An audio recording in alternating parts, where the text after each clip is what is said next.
Hello students, welcome to next lecture of current electricity. इस lecture में हम लोग डिस्कस करेंगे numericals based on Wheatstone network bridge, meter bridge and Kelvin's method. Okay, तो ये lecture भी जो न्यूमेरिकल का है वो दो पार्ट में होगा। पहले आज के लेक्चर में हम लोग कुछ न्यूमेरिकल्स डिस्कस करेंगे और बचे हुए न्यूमेरिकल्स हम लोग नेक्स्ट लेक्चर में डिस्कस करेंगे। आज हम लोग इंपॉर्टेंट 5 न्यूमेरिकल डिस्कस करने वाले हैं। तो पहला न्यूमेरिकल लिखो सब लोग। Resistance in Wheatstone network bridge are 30 ohm, 60 ohm, 15 ohm and a series combination of 5 ohm and x ohm. If the bridge is balanced, find the value of x. है ना, x का वैल्यू निकालना है अपने को। तो यहाँ पे हम लोग पहले एक काम करेंगे, ब्रिज बना लेंगे, Wheatstone नेटवर्क ब्रिज बना लेंगे सब लोग।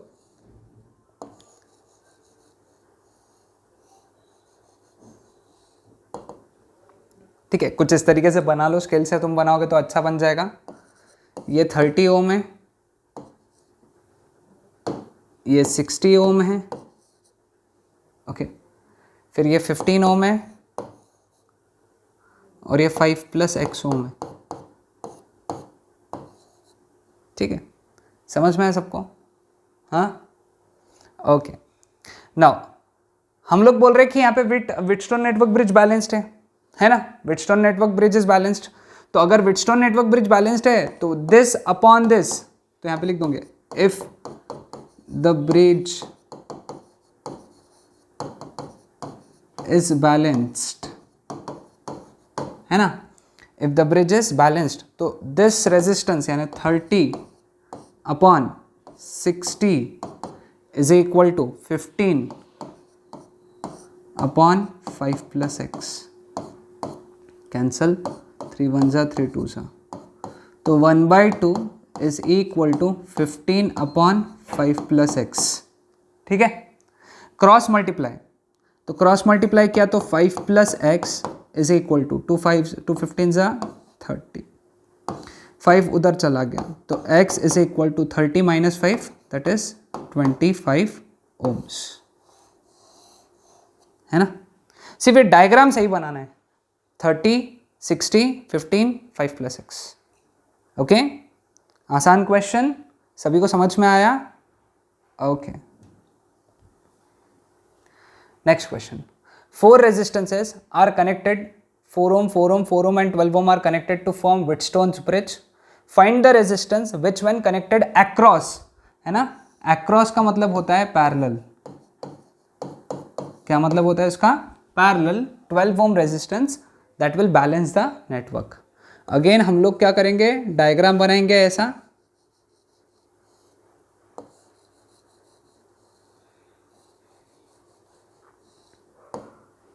ठीक है, यहां पे लिखेंगे 4 ohm 4 ohm 4 ohm और 12 ohm। ठीक है, अब ये बैलेंस नहीं है क्योंकि 4/4 1 है, लेकिन 4/12 1/3 है, तो बैलेंस नहीं है क्योंकि इनका रेशियो, इन दोनों का रेशियो कितना है 1, लेकिन इन दोनों का रेशियो कितना है 1/3, मतलब बैलेंस्ड नहीं है। बैलेंस करने के लिए हमको एक पैरेलल में रेजिस्टेंस लगाना है, लेट अस से x लगाने के बाद में इसका रेशियो, इसका वैल्यू ऐसा बन गया कि अब ये बैलेंस्ड हो गया। अब जब ये तुम पैरेलल में लगाओगे तो parallel combination equivalent resistance, equivalent resistance लिखो ये सब, of parallel combination of 12 ohm and x ohm is 1/r equivalent is equal to 1/12 plus 1/x which is 12 plus x upon 12x।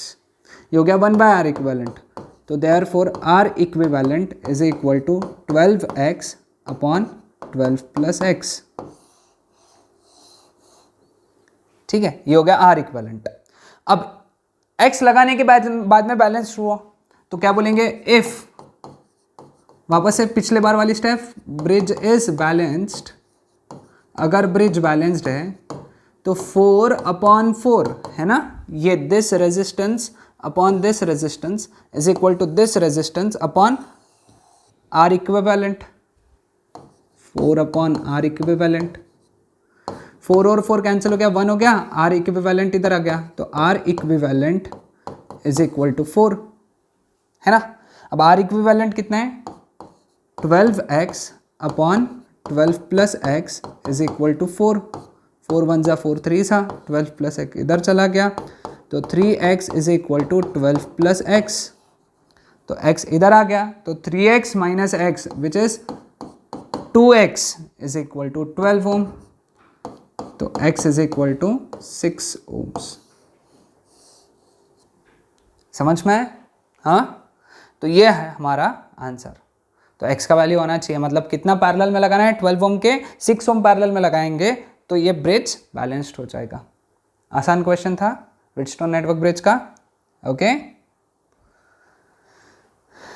Next थोड़ा सा अलग ब्राइट लग रहा होगा, है ना, तो ध्यान में हो, ये डायग्राम ये टेक्स्ट बुक का प्रॉब्लम है। At what value should the variable resistor be set such that the bridge is balanced, पहला क्वेश्चन है ना। ये वेरिएबल रेजिस्टर है Q, इसके कौन से वैल्यू पे, ये Q के कौन से वैल्यू पे ये ब्रिज बैलेंस्ड है, ठीक है। तो ये 1.36 किलो ओम्स है, तो PQ, और इसको कुछ भी नाम दे सकते हो तुम तुम्हारे हिसाब से। तो हम लोग क्या यूज़ करेंगे, पहले वो क्या बोलेंगे, if the bridge is balanced, if the bridge is balanced, है ना। ब्रिज अगर बैलेंस्ड है तो this resistance upon this resistance यानी 1.36 किलो ओम यानी 10 to the power 3 upon Q is equal to this upon this, है ना, तो 300 upon 4.4 kilo ohm 10 to the power 3, है कि नहीं, समझ में आया सबको? हाँ, ओके। तो देयरफॉर Q का वैल्यू कितना आएगा, ये इधर जाएगा, ये इधर आएगा, तो 1.36 इंटू 10 to the power 3, और ये इधर जाएगा into 4.4 into 10 to the power 3 upon 300, है ना। अब इसको सॉल्व करना बहुत आसान है, ये 10 to the power 2 है, तो 1.36 इंटू 4.4 अपॉन 3, ये हो गया 10 to the power 6 upon 10 to the power 2 यानी 10 to the power 4। ओके, इसको अगर सॉल्व करोगे तो आंसर आएगा 1.994 into 10 to the power 4 ohms. थोड़ा सा कैलकुलेशन है, कॉम्प्लेक्स कैलकुलेशन है, इसको लॉग से सॉल्व कर सकते हैं हम लोग, है ना, या ऊपर को मल्टीप्लाई कर लो 3 से, फिर डिवाइड कर लो, तो ये आ गया Q का वैल्यू। ओके, तो पहला पार्ट कंप्लीट हो गया ये, ठीक है। अब दूसरे पार्ट पे आते हैं। If the source voltage is 30 volt, यहाँ पे 30 वोल्ट लगाया, find the value of output voltage across XY when the bridge is balanced. ये आउटपुट वोल्टेज का अपने को वैल्यू निकालना है, ओके, जब ब्रिज बैलेंस्ड है। ओके, वैसे तो अगर CET में आया तो अगर ब्रिज बैलेंस्ड है तो यहाँ पे जो वोल्टेज है वो 0 हो जाना चाहिए, ओके, क्योंकि यहाँ करंट फ्लो नहीं होता है ना। अपन ने पढ़ा था ना, गैल्वेनोमीटर था, याद है। तो गैल्वेनोमीटर में करंट फ्लो नहीं होता है कब, जब ब्रिज बैलेंस होता है, तो आउटपुट वोल्टेज जो है, यहाँ पे जो वोल्टेज है, पोटेंशियल डिफरेंस है, वो 0 आ जाना चाहिए। तो डायरेक्ट 0 अगर CET में पूछा तो डायरेक्ट 0 लिखेंगे, लेकिन बोर्ड्स में डायरेक्ट 0 नहीं लिख सकते, ठीक है। तो अब अपन क्या करेंगे, रेजिस्टेंस निकालेंगे ADC आर्म में, ओके। तो लिखेंगे resistance in arm ADC is equal to, अब ADC में सीरीज में है तो कितना हो गया, ये Q कितना हो गया, इसको मैं 10 to the power 3 में लिखूंगा क्योंकि अभी 10 to the power 3 में आएगा, 19.94 into 10 to the power 3 plus ये कितना है 4.4 into 10 to the power 3 kilo ohms है ना वो, तो 19.94 प्लस 4.4 कितना होता है 423, सॉरी 9 4 13 1 कैरी, तो it is 19 plus 5 that is 14.34 into 10 to the power 3 ohms. इसको लिख सकते हैं 14340 ओम्स, ओके।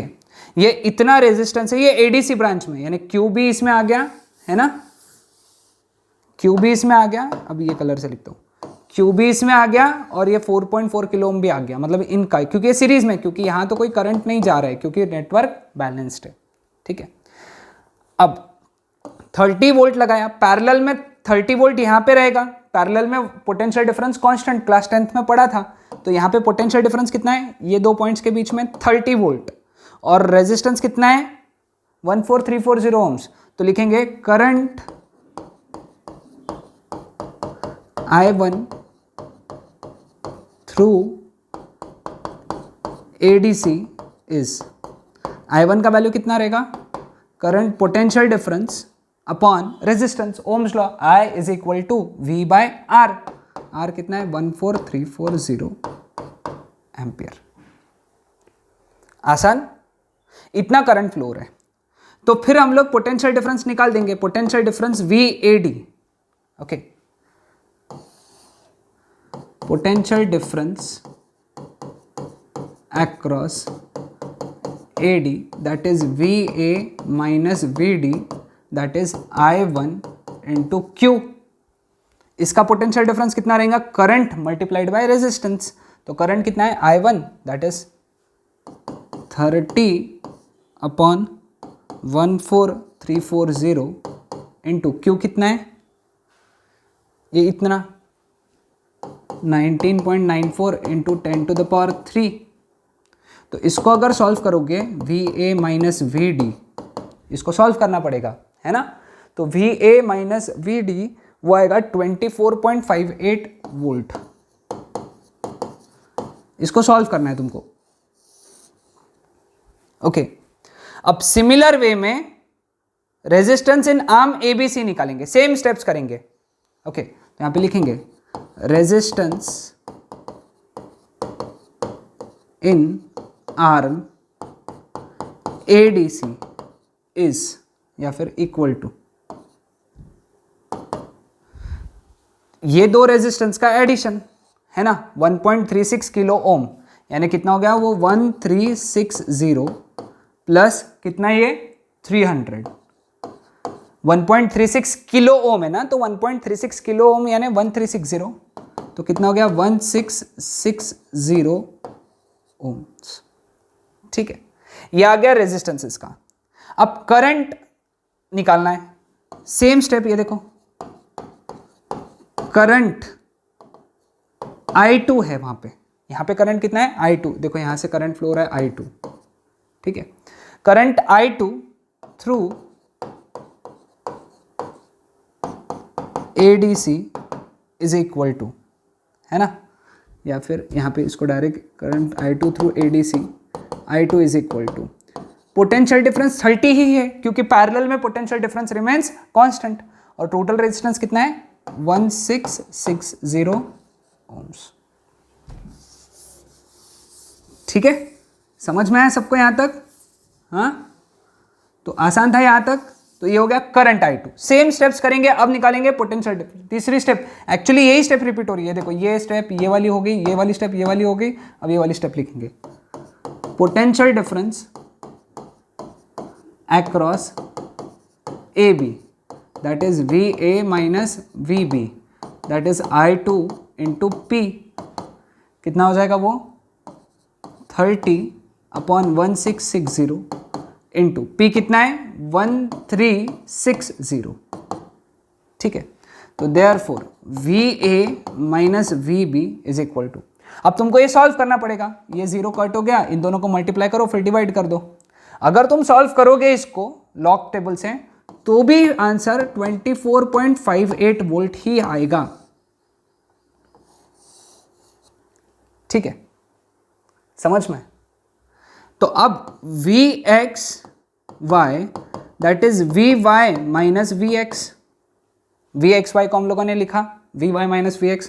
अब VY यानी यहां पे पोटेंशियल इसका रहेगा D का, तो मैं यहां पे लिख सकता हूं VD, क्योंकि Y कनेक्टेड है D को, Y D को कनेक्टेड है इसलिए मैं Y की जगह D लिखूंगा। X किसको कनेक्टेड है B को, तो X की जगह क्या लिखेंगे B, ठीक है। अब इसको अगर सॉल्व किया तो हम लोग लिख सकते हैं V A minus V B minus V A minus V D. अगर तुम ये वाला सॉल्व करोगे तो यही आंसर आएगा, है ना।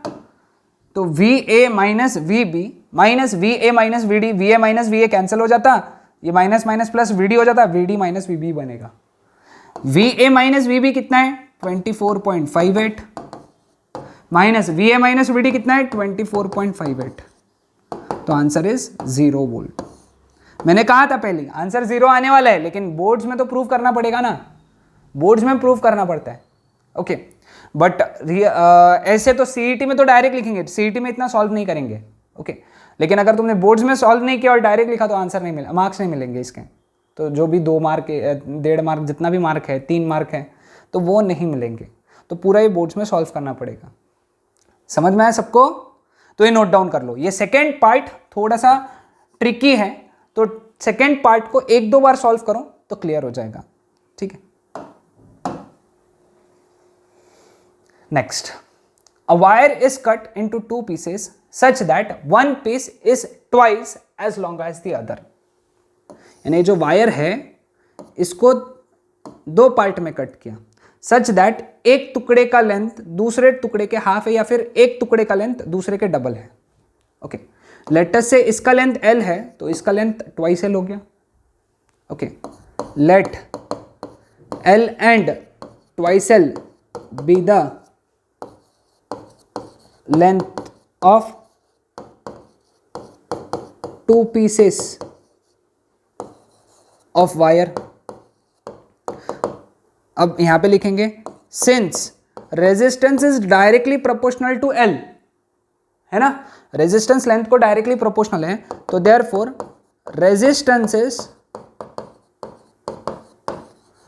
of 2 pieces R capital R and twice R, है ना। इसका रेजिस्टेंस कैपिटल आर, इसका रेजिस्टेंस ट्वाइस आर। समझ गए? तो ये हो गए रेजिस्टेंसेस। अब क्या बोला है, अब प्रॉब्लम शुरू होता है। 2 pieces are connected in parallel in the left gap. ये जो लेफ्ट गैप है ना, ये जो लेफ्ट गैप था इस तरीके से,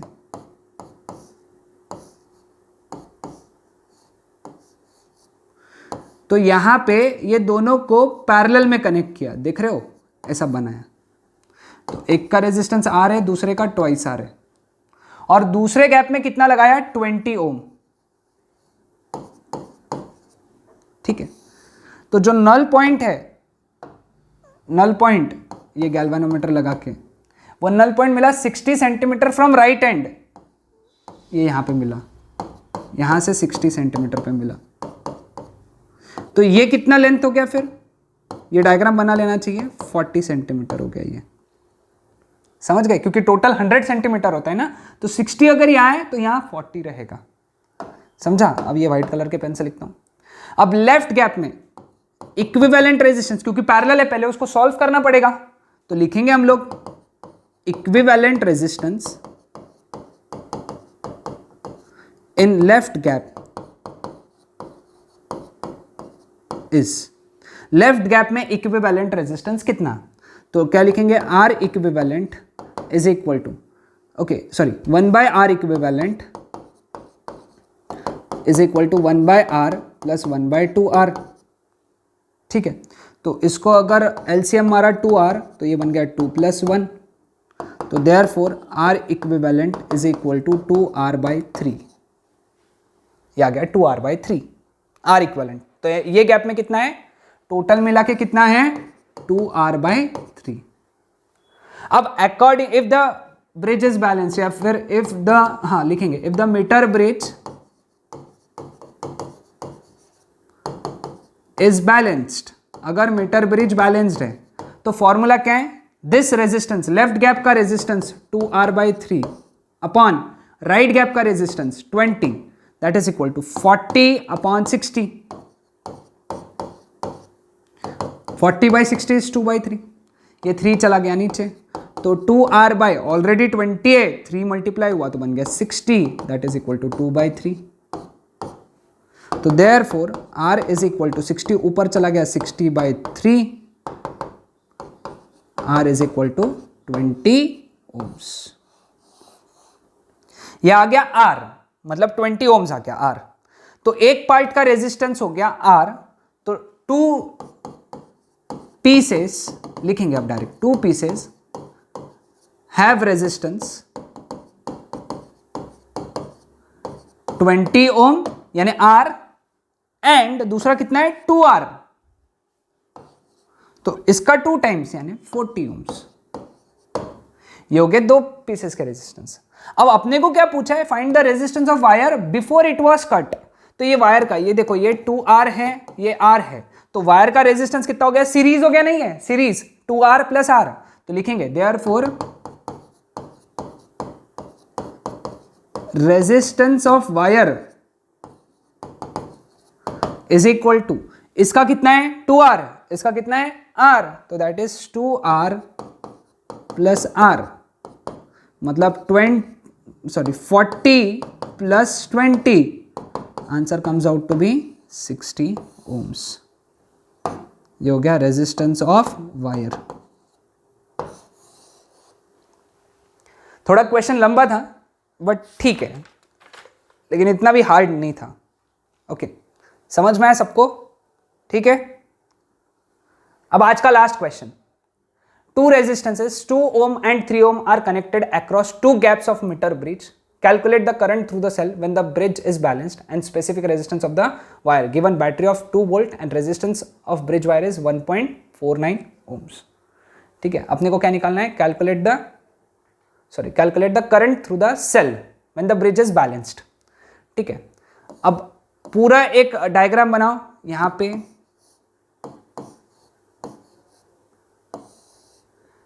ये कितना है 2 ओम है,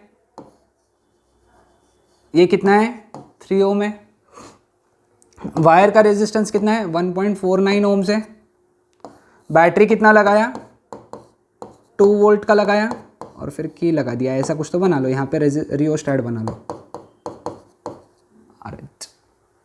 ठीक है, when the bridge is balanced बोला है, ब्रिज बैलेंस्ड बोला है ना, तो ब्रिज अगर बैलेंस्ड है, ओके, तो ब्रिज बैलेंस्ड है तो यहां से कोई करंट नहीं जाएगा, है ना। वो गैल्वेनोमीटर यहाँ पे दिख रहा है ना सबको, थोड़ा सा ध्यान देना, यहाँ पे गैल्वेनोमीटर बनाना भूल गया था, यहाँ गैल्वेनोमीटर है।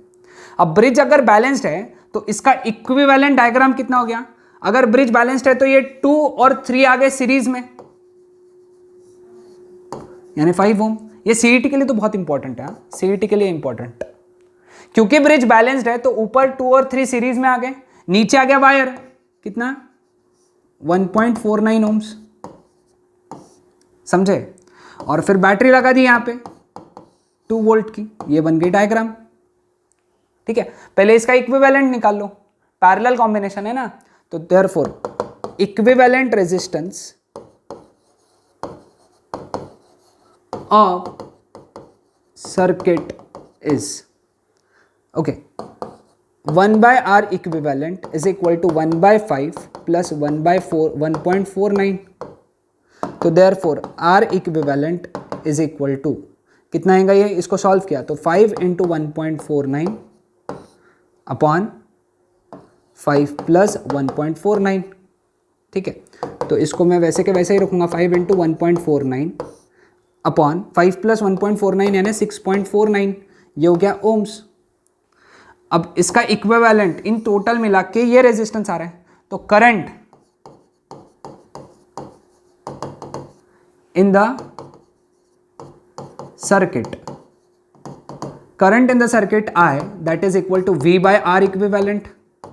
V कितना है 2 अपॉन R इक्विवेलेंट कितना 5 × 1.49 अपॉन 6.49, ये ऊपर चला गया, तो 2 × 6.49 अपॉन 5 × 1.49।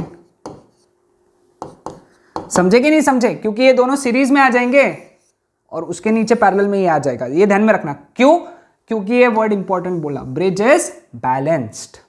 ओके, तो करंट इसको अगर सॉल्व किया, तुमने अगर सॉल्व किया इसको, तो वो आएगा 1.74 एम्पियर। समझ में आई ये स्टेप? अब तुमको क्या निकालने बोला है? Specific resistance of the wire. Okay, specific resistance के लिए तुमको डेटा जो दिया था और एक डेटा दिया था, डायामीटर दिया था इसका, जो मैंने यहाँ नहीं लिखा है, तो तुम लिख लो, डायामीटर लिख दो 0.12 सेंटीमीटर, 0.12 इंटू 10⁻⁻² मीटर। ठीक है, इस वायर का स्पेसिफिक रेजिस्टेंस निकालना है। दूसरा पार्ट, स्पेसिफिक रेजिस्टेंस। वायर का डायमीटर मिल गया तो एरिया निकाल सकते। एरिया कैसे निकालेंगे? πd²/4 से, है ना? तो 3.14 into 0.12 into 10⁻⁻² whole square by 4, यह हो गया एरिया। लेंथ कितना है इसका? 1 मीटर, क्योंकि वायर तो मीटर ब्रिज का है ना, तो इसका लेंथ 1 मीटर आएगा। ओके, और रेजिस्टेंस कितना दिया है? 1.49 ओम दिया है। ठीक है, अब फॉर्मूला देखो यहाँ पे, अब मैं यहाँ लिख रहा हूँ, इतने जगह में लिखता हूँ। R is equal to ρL/A formula है। तो रो कितना रहेगा? स्पेसिफिक रेजिस्टेंस यानी रो होता है, रो स्पेसिफिक रेजिस्टेंस या फिर रेजिस्टिविटी, क्लास 10th में पढ़ा है अपन ने। तो वो हो गया RA/L। R की वैल्यू कितनी दी हुई है? 4.9। A की वैल्यू इतनी है, L की वैल्यू 1 है। तो बस कुछ नहीं, सॉल्व करके आंसर निकालना है। तो अगर इसको सॉल्व करोगे इस वैल्यू को, तो आंसर आना चाहिए 1.68 इंटू 10⁻⁻6 ओम मीटर। समझ में आया सबको? ये डेटा नहीं दिया था मैंने, डायमीटर ये लिख लो, प्रॉब्लम लिखते वक्त ये डायमीटर लिख लेना है। समझ में आया सबको? तो ये प्रॉब्लम में ये वाली स्टेप इंपॉर्टेंट है, इक्विवेलेंट कैसे कैलकुलेट किया, फिर वहां से करंट कैलकुलेट किया। यहां पे लिख देना ओम्स लॉ। तो ओम्स लॉ से करंट आ गया, फिर स्पेसिफिक रेजिस्टेंस, सिंपल एक formula, R is equal to ρL/A। A के लिए ये फॉर्मूला πd²/4, डायमीटर दिया हुआ था। लेंथ अपने को पता है, लेंथ दी नहीं थी, क्योंकि देने की जरूरत ही नहीं थी, क्योंकि बोला था मीटर ब्रिज है। मीटर ब्रिज में वायर का लेंथ कितना होता है? 1 मीटर। ओके, तो ये थे हमारे आज के 5 न्यूमेरिकल्स। सॉरी, इसके आगे के न्यूमेरिकल्स हम लोग नेक्स्ट लेक्चर में पढ़ेंगे। Okay, that's it.